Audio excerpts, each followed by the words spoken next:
Hello everyone, আজকে দেখাবো মুরগির মাংসের ঝোল। আমি কি করে মুরগির মাংসের ঝোল রান্না করি সেটাই তোমাদের দেখাবো। প্রথমে কড়াটা ভালোভাবে গরম করে নিয়ে কড়ার মধ্যে আমি সরষের তেলটা পরিমাণ মতো দিয়ে দিলাম। তেলটা খুব ভালোভাবে গরম হয়ে গেলে ওর মধ্যে আমি একে একে আলুগুলোকে দিয়ে আলুগুলোকে বেশ লাল লাল করে ভেজে নেব। আলুগুলো কিন্তু উল্টে পাল্টে নিয়ে আমি খুব ভালোভাবেই লাল করে ভেজে নেব। আর তার জন্য পরিমাণ মতন সামান্য নুন আর সামান্য হলুদ গুঁড়ো দিয়ে আমি আলুটাকে ভেজে নেব। আলুটা কিন্তু একটু ঢাকা দিয়ে ভাজবো, যাতে আলুটা একটু সেদ্ধও হয়ে যায় আর ভালোভাবে ভাজাও হয়। দেখছো, আলুটা কিন্তু আমি খুব ভালোভাবে নেড়ে চেড়ে নিচ্ছি। কিছুক্ষণ ঢাকা দিয়ে আবার ঢাকনাটা খুলে নিয়ে আমি আলুটাকে সেদ্ধ হতে দেব। তারপরে নেড়ে চেড়ে নিয়ে আলুটা যখন লাল হয়ে যাবে আলুটাকে আমি তুলে নিয়েছি। এরপরে ওই তেলের মধ্যে আমি ফোড়নের জন্য দেব গোটা এলাচ, লবঙ্গ, দারচিনি আর তেজপাতা। গোটা গরম মশলা আমি ফোড়ন দিলাম। এরপরে আমি দিয়ে দেব পেঁয়াজ কুচিটা। পেঁয়াজ কুচি দেওয়ার পরে পেঁয়াজটাকে খুব ভালোভাবে নেড়ে চেড়ে নিয়ে তেলের সাথে মিশিয়ে দেব আর পেঁয়াজটা ভালোভাবে ভাজা ভাজা হতে দেব। পেঁয়াজটা কিন্তু আমি কড়ার মধ্যে দিয়ে দিয়েছি। আপনারা পরিমাণ মতন পেঁয়াজ দেবেন, যতটা মাংস সেই পরিমাণ অনুযায়ী দেবেন।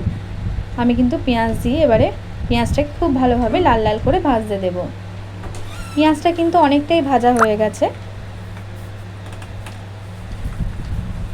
এবার ওর মধ্যে আমি দিয়ে দেব রসুন বাটা। মাংসের পরিমাণ অনুযায়ী রসুন বাটাটা ব্যবহার করবেন। পরিমাণ মতন রসুন বাটা দিয়ে দিলাম। এবার আমি দিয়ে দেব ওর মধ্যে আদা বাটা। আদা, রসুন আর পেঁয়াজ সব দেওয়া হয়ে গেলে মশলাটাকে খুব ভালোভাবে তেলের সাথে মিশিয়ে নেব আর খুব ভালোভাবে সেটাকে ভাজতে দেব। দেখতে পাচ্ছ আমি মশলাটা কিন্তু খুব ভালোভাবেই তেলের সাথে মিশিয়ে নিচ্ছি আর পেঁয়াজটা মশলাটা সব একসাথে বেশ ভাজতে দিচ্ছি। পেঁয়াজ আর মশলা একটু লাল লাল করে ভাজা হবে, তারপরে এর মধ্যে আমি বাকি মশলাগুলো দেব। পেঁয়াজটা কিন্তু অনেকটাই ভাজা হয়ে গেছে, খানিকটা তেলও ছেড়ে দিয়েছে। এবার আমি দিয়ে দিলাম টমেটো আর লঙ্কা কুচি। লঙ্কাটা কিন্তু বেটেও ব্যবহার করা যায়, আমি এখানে কুচিয়ে ব্যবহার করেছি। আপনারা আপনাদের মতন দিতে পারেন। টমেটো আর পেঁয়াজ, কাঁচা লঙ্কা মশলার সাথে বেশ ভালোভাবে ভাজা ভাজা হচ্ছে। এবার আমি মশলা দিয়ে দেবো। নুন, পরিমাণ মতো নুন দিলাম, হলুদ গুঁড়ো আর দেব পরিমাণ মতন লঙ্কার গুঁড়ো। সব দিয়ে ভালোভাবে নেড়ে চেড়ে ওটাকে মিশিয়ে নেব আর খুব ভালোভাবে এটাকে ভাজা হতে দেব। ভাজা ভাজা হয়ে গেলে এর মধ্যে আমি জিরে ধনে ভেজে গুঁড়ো করে রেখেছিলাম সেই মশলাটা দিয়ে দিলাম আর দেব সামান্য গুঁড়ো গরম মশলা।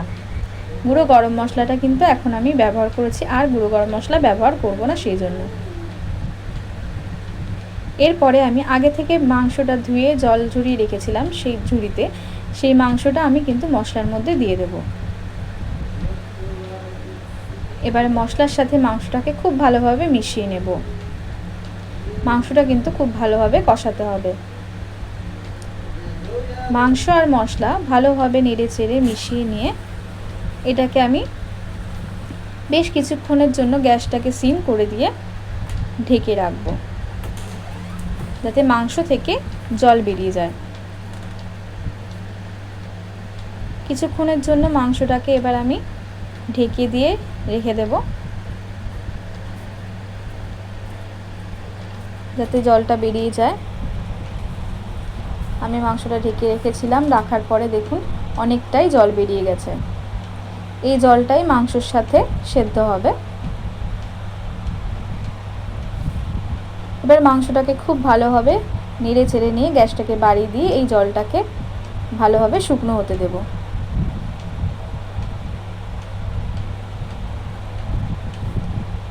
জলটা কিন্তু অনেকটাই শুকনো হয়ে এসেছে।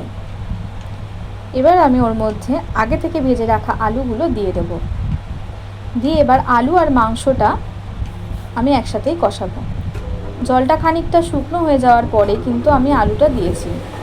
পুরোপুরি শুকনো হওয়ার আগেই দিয়েছি, কারণ আলুটা আমি আগে থেকেই 50% মতন ভেজে রেখেছিলাম। আলুটা আধা সেদ্ধ মতন হয়ে গেছিলো, তাই আমি মাঝে মাঝেই দিয়েছি, যাতে মাংসর সাথে আলুটাও একটু সেদ্ধ হয়ে যায়। খুব ভালোভাবে নেড়ে চেড়ে নিয়ে কষিয়ে নিতে হবে যতক্ষণ না জলটা শুকনো হচ্ছে পুরোপুরিভাবে।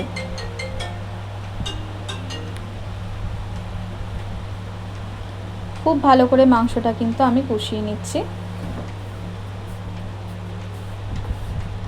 মাংসটা কিন্তু ভালোভাবে কষানো হয়ে এসছে, আর মাংসের থেকে কিন্তু অনেকটাই তেল ছেড়ে দিয়েছে।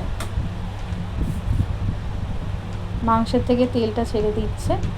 এরপরে আমি কিন্তু মাংসের মধ্যে জলটা অ্যাড করব। আমি কিন্তু মাংসে সবসময় গরম জলই ব্যবহার করি, তাই আগে থেকে আমি গরম জল করে রেখেছিলাম, সেই জলটাকে আমি মাংসের মধ্যে দিয়ে দেব।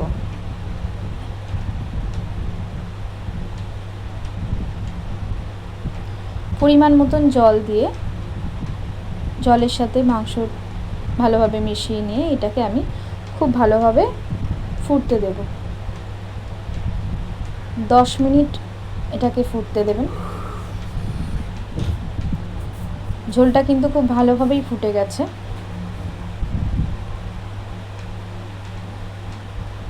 ঝোলটা অনেকটাই শুকনো হয়ে এসছে আর খুব ভালোভাবেই ফুটে গেছে। আগে থেকে আমি গোটা গরম মশলা বেটে রেখেছিলাম, সেই বাটা গরম মশলাটাই আমি এবার ব্যবহার করব। গুঁড়ো গরম মশলা আমি আগে ব্যবহার করেছিলাম, তাই শেষে আর ওটা ব্যবহার করলাম না। মাংসটা কিন্তু হয়ে যাওয়ার পর আমি বাটা গরম মশলাটা দিয়ে মাংসটা নামিয়ে দেব। রেডি মাংসের ঝোল। কেমন লাগলো আপনাদের রেসিপি? খুব ভালো লাগলে লাইক সাবস্ক্রাইব করবেন, কমেন্ট করতে ভুলবেন না। Thank you.